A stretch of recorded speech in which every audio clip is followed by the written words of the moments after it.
Now, 174 years, it's an extraordinary total. And for 7 men, even though that's quite the group, all of those sentences, very heavy indeed.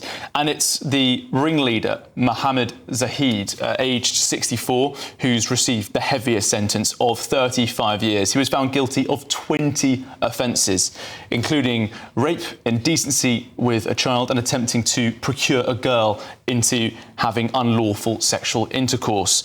Now, the next most serious sentence went to Qasir Bashir, 29 years for 4 offences, including rape.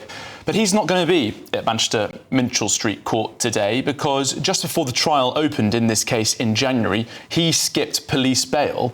Like many of the other offenders on this trial, he was also on bail and fled the country. Now, speaking to us in January, Greater Manchester Police said they were pursuing him, but they weren't able to guide us on his location.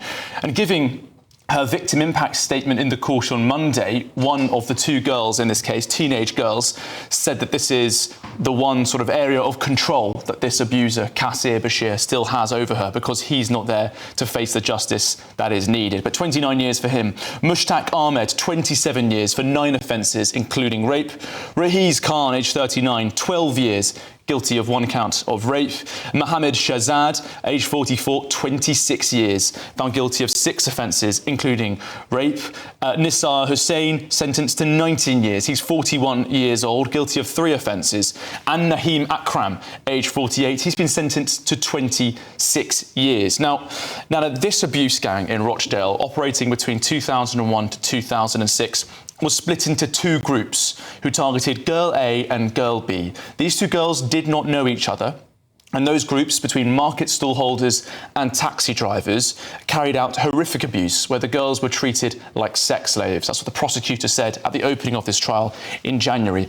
Only one man abused both, and that's Mohammed Zahid, the 65-year-old. He was known as Boss Man. He gave underwear from his lingerie stall at the Rochdale Indoor Market to both of those teenagers and groomed them by giving them money, alcohol and food in return for regular sex, abuse and rape between him and also his friends.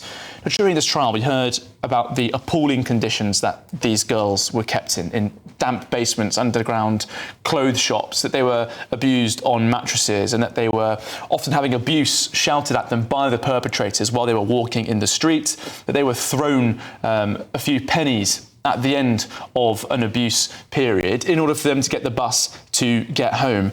Girl A, one of the 2 very brave complainants in this case, coming forward to Greater Manchester Police's CSE, Major Investigations Team, she said that more than 200 offenders abused her during this period. So while, Nana, we have some justice with 7 men being sentenced today for very lengthy prison sentences, a total of 174 years, she said that she could have been targeted by over 200. And there were so many that it was hard to keep count. Girl B, by contrast, also experienced this horrifying ordeal on a really vast scale and was also being abused while she was staying in a local children's care home when she was preyed upon by Zahid and fellow market traders. Now, some of those traders were born in Pakistan, and so questions will be asked about their deportation. Although Qasir Bashir, age 50, not in the country, could he be in Pakistan already? Is the government ready for another extradition fight to then sentence him, jail him and deport him again? We'll see. But today, 7 men who groomed and raped 2 vulnerable teenage girls in Rochdale and the surrounding area 2 decades ago have been sentenced. At the centre of this case are 2 victims who as children were repeatedly abused, passed around and discarded by men who cruelly preyed on their vulnerabilities and exploited their difficult circumstances for their own gratification. I'd like to take this opportunity to thank both victims who have shown an enormous amount of strength and dignity throughout what has been a lengthy and challenging legal process. Their determination to see justice done has been fundamental to securing these convictions. The impact of child sexual abuse extends far beyond the immediate offending. Both women not only gave evidence during the trial, but have assisted the court further by providing victim personal statements, describing in tragic detail the trauma they have carried for decades and the impact this offending has had on all parts of their lives. None of the defendants have shown the slightest remorse for what they have put the survivors through. By maintaining their denials and refusing to accept responsibility, they force these brave women to relive the abuse they suffered at their hands over a 5-month trial. Our organised child sexual abuse unit, in collaboration with Greater Manchester Police, was able to use extensive evidence to build a comprehensive picture of their offending to present to the jury, who found them guilty and delivered the justice these women deserved. All children have the right to be safe and protected. I hope the outcome of this case will encourage anyone who may be in a similar position to come forward to report their abuse to the police, knowing that we can prosecute where there's sufficient evidence, and we will do everything to support them through the process. Thank you. I'm reading these statements on behalf of the 2 victims who have bravely supported this case. Girl A. My childhood was taken away from me by these men. I should have been out with friends, playing in parks and being innocent, hanging around on the streets, enjoying my childhood and creating memories I would be able to cherish and look back at as an adult. However, my life was far from that due to these men. Instead, it was based on being taken to addresses by men, being plied with alcohol and drugs, raped and then being made to feel worthless by a hurl of humiliating and degrading comments directed at me. I mean nothing to these men. They used me for their advantage only.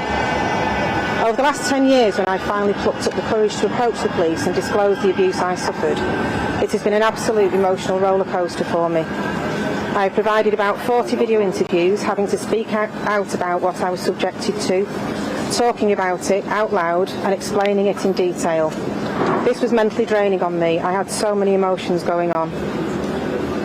This case has been a big personal commitment for me. It has taken a long time. I fully understand the reasons why it's taken so long, and it upsets me to read negative comments on social media in regards to the police taking their time.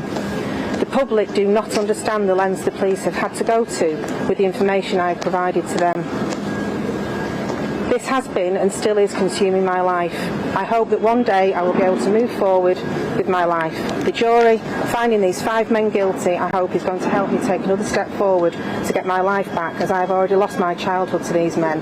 And now, because of the case, I'm losing part of my adult life, continually revisiting the abuse of my childhood. Girl B. I have felt shame and guilt all my life for what these men did. I still suffer with social anxiety. I am unable to trust anyone, and I cannot take people at face value.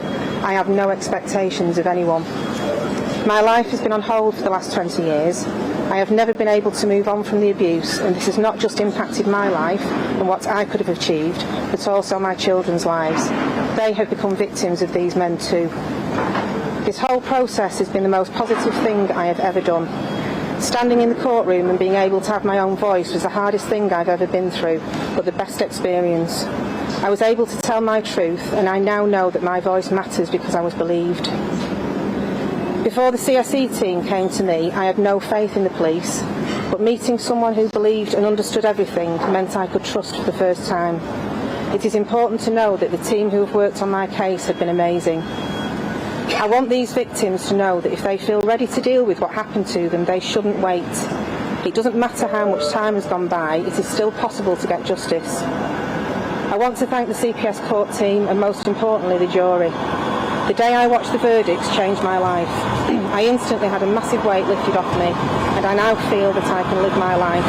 I do not need to feel ashamed, and I have already started that process.